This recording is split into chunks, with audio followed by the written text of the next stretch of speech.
সেদিন Facebook scroll করতে করতে একটা সুন্দর লেখা চোখে পড়ল, ভাবলাম আপনাদের সাথে শেয়ার। টং দোকানে দাঁড়িয়ে চা খাচ্ছিলাম, বিল দিয়ে ঘুরেই দেখি পাশে ইলেকট্রিসিটি পোলটার গায়ে কি একটা লিফলেটে লাগানো। উৎসাহ নিয়ে এগিয়ে গেলাম। সাদা কাগজে লাল কালি দিয়ে বড় বড় করে লেখা, আমি 1000 টাকার একটা নোট এখানে হারিয়ে ফেলেছি, যদি কেউ খুঁজে পান দয়া করে আমার কাছে পৌঁছে দিন।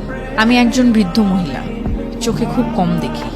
তারপর নিচে একটি ঠিকানা দেয়া, ঠিকানাটা কাছেই, হাঁটা পথে মিনিট 5 হবে। কৌতূহল দমন করতে না পেরে আমি খুঁজতে খুঁজতে গেলাম সেখানে। একটি জরাজীর্ণ টিনের ঘর, উঠানে এক অশীতিপর বৃদ্ধা বসে আছেন।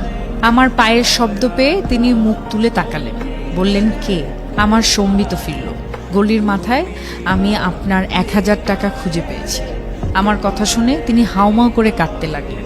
একটু পর কিছুটা ধাতস্থ হয়ে বললেন, বাবা, এ পর্যন্ত অন্তত 10 থেকে 12 জন আমার কাছে এসেছে আর 1000 টাকা করে দিয়ে বলেছে তারা নাকি রাস্তায় আমার টাকা খুঁজে পেয়েছে। আমার কোনো টাকা হারায়নি, ওই লেখাগুলো আমার না। আমি খুব একটা পড়ালেখাও জানি না। আমি নিচু হয়ে ওনার হাত ধরে বললাম, যাই হোক, সন্তান মনে করে আপনি টাকাটা রেখে দিন। এই কথা শোনার পর তিনি টাকাটা নিয়ে বললেন, বাবা, আমি খুব অসুস্থ, ভালো করে হাঁটতে চলতে পারি না, কি যে তোমায় খেতে দেই। এই বলে তিনি অনেক কষ্টে লাঠি ভর দিয়ে বারান্দায় উঠলেন। আমার মনে হলো তিনি এক্ষুনি পড়ে যাবেন। আমি তাকে সাহায্য করার জন্য এগিয়ে গেলাম। তিনি কাঁপা কাঁপা হাতে বাটিতে গুড়মুড়ি ঢালতে ঢালতে বললেন, তুমি আমার অতিথি, তুমি বসো।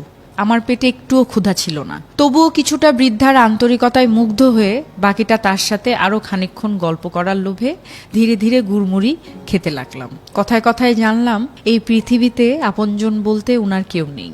আগে ভিক্ষা করতেন, কিন্তু অসুস্থ হবার পর আর বাড়ি থেকে বেরোতে পারেন না।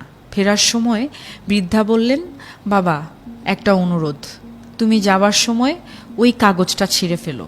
আমি উনার বাড়ি থেকে বের হওয়ার সময় মনে মনে ভাবছিলাম, সবাইকে উনি বলার পরেও কেউ কেন কাগজটি ছেড়েনি। আর ভাবছিলাম ওই মানুষটির কথা যিনি ওই নোটটি লিখেছেন।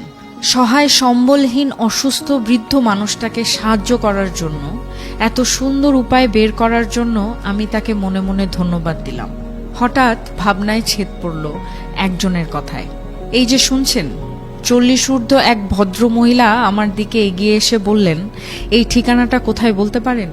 একটু আগে আমি রাস্তায় 1000 টাকার নোট পেয়েছি, এটা আমি ফেরত দিতে চাই। ঠিকানা দেখিয়ে সামনে এগোলাম। কখন জানি আমার চোখ দুটো ভিজে উঠেছে ঠিকই। আকাশের দিকে তাকিয়ে আমি বিড়বিড় করে বললাম, এভাবেই বেঁচে থাকুক আমাদের মানবতা।